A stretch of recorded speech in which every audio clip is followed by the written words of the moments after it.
From homelessness to hope, the COVID-19 pandemic has been a blessing in disguise for many people who usually sleep on the streets.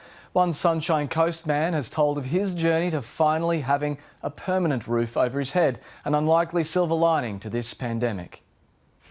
After sleeping rough for more than a year, Terry James couldn't imagine one day opening the door to his own home. I first ended up on the streets when my marriage broke up because of my drug addictions. I was a heavy heroin and opiate user, and my wife took my little girl. He lost his job and home, and things continued to spiral.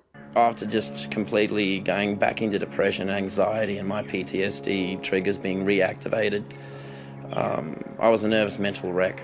And then COVID-19 came along, and I thought, oh great, can it get any worse? But in fact, the pandemic had a silver lining, with the state government finding temporary homes for thousands to self-isolate, a safe place to sleep and fresh meals to eat for at least a few months. COVID-19's given us a real focus and a lens on homelessness. They're transitioning now into longer-term accommodation, which would have been really hard to achieve had this not occurred. Since April, the Department of Housing has provided emergency housing assistance to more than 2,000 individuals and families.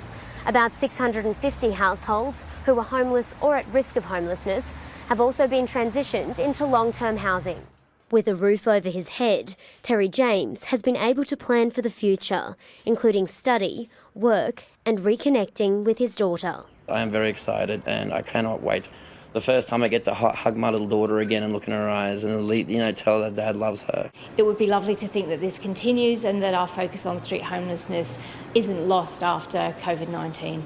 The Department of Housing says while this sort of response is only enacted in emergencies, it's considering long-term options for the hundreds who remain in temporary homes.